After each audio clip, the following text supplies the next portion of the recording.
Class 10 জীবনবিজ্ঞান প্রশ্নপত্র এই মুহূর্তে তোমরা দেখতে পাচ্ছ সেকেন্ড সামেটিভ এভালুয়েশন 2024 সেকেন্ড সামেটিভের জন্য গুরুত্বপূর্ণ প্রশ্ন। তোমরা যারা পরবর্তীতে সেকেন্ড সামেটিভে তোমাদের লাইফ সায়েন্স বিষয়টি রয়েছে, লাইফ সায়েন্সে পরীক্ষা দেবে, তো তোমাদের জন্য এই প্রশ্নটা হতে চলেছে গুরুত্বপূর্ণ। প্রথম থেকে শেষ পর্যন্ত প্রশ্নপত্রটা দেখো এবং এই প্রশ্নগুলো তোমরা প্র্যাকটিস করো। দেখো এই প্রশ্নগুলো কতটা গুরুত্বপূর্ণ। তোমাদের দেখো 40 নম্বরে কিন্তু পরীক্ষা থাকছে এবং 1 ঘন্টা 30 মিনিট তোমাদের পরীক্ষা হবে। Subject life science. প্রথমে দেখো প্রতিটি প্রশ্নের সঠিক উত্তর নির্বাচন করে ক্রমিক সংখ্যা সহ বাক্যটি লেখো। এরকম টাইপের কোশ্চেন তোমাদের 1 নম্বরে 6টা আসছে। কোশ্চেনটা একবার দেখে নাও, পারলে স্ক্রিনশট নিয়ে নাও। তবে দেখো দীর্ঘ সুপ্ত দশা আছে এমন বীজ যুক্ত উদ্ভিদে কম সময়ে বংশবিস্তার করতে তুমি প্রদত্ত কোন পদ্ধতির সাহায্য নেবে? তো এগুলো কিন্তু উত্তর নয়, উত্তরগুলো তোমরা ঠিক করে নেবে। দেখো প্রদত্ত একবার দেখে নাও অন স্ক্রিন।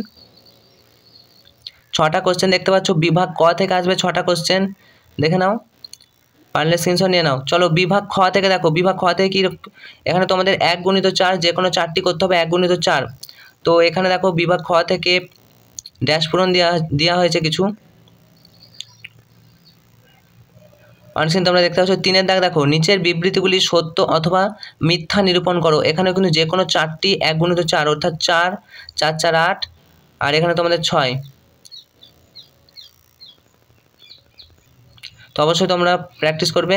প্রথম পাতা 14 নম্বর হলো। এরপর দেখো বিভাগ খ। বিভাগ খটা তোমাদেরকে দেখালাম।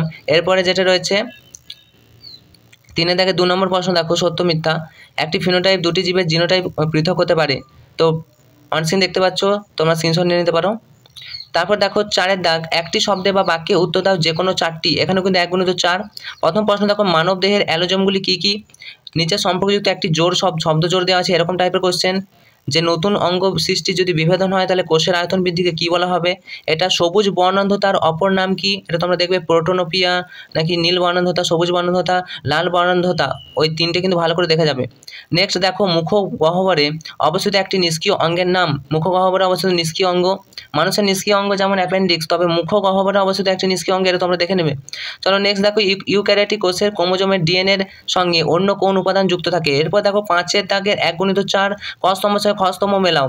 রক্ততঞ্চনকারী IX তৈরিতে বাধা দেয় কোনটা? এগুলো তোমরা কিন্তু ঠিক করবে, এখানে ভুল দেওয়া থাকতে পারে। আমরা কোশ্চেনটা স্টুডেন্টের কাছ থেকে কালেক্ট করেছি। এবার দেখো 6-এর দাগের প্রশ্ন দেখো, নিচের প্রশ্নগুলি 2টি অথবা 3টি বাক্যে উত্তর দাও যে কোনো 4টি। কোন কোন প্রশ্নগুলো তোমরা করবে দেখে নাও, ইম্পর্টেন্ট। যে ক্রোমাটিন জালিকা এবং ক্রোমোজোমের মধ্যে সম্পর্ক, এটা তো ইম্পর্টেন্ট থাকছে। এবছর গ্রাফটিংয়ের মাধ্যমে কিভাবে কৃত্রিম অঙ্গজ বিস্তার করা হয় লাভ করে, এটা দেখবে।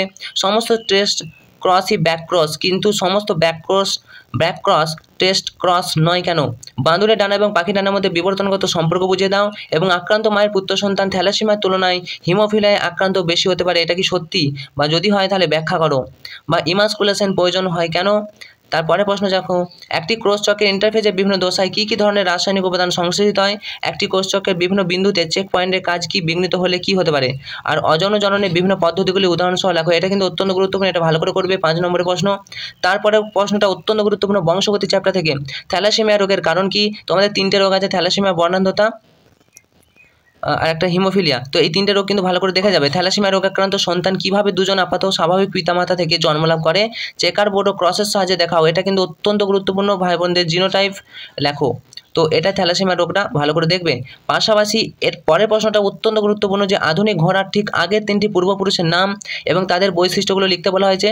ইকুয়াস, এছাড়াও যে ঘোড়াগুলোর নামগুলো আছে, আর জীবান্ত জীবস্ব কাকে বলে উদাহরণ দাও। তো এই ছিল তোমাদের জীবন বিজ্ঞান থেকে প্রশ্ন। পারলে একবার স্ক্রিনশট নিয়ে নাও। স্ক্রিনশট আশা করে নিয়ে নিয়েছো। তো অবশ্যই এগুলো প্র্যাকটিস করো। তোমার বন্ধু বান্ধব আত্মীয় স্বজনদের সাথে যারা হচ্ছে ক্লাস 10-এ পড়ে, অবশ্যই তোমাদের বন্ধুদেরকে শেয়ার করে দিও।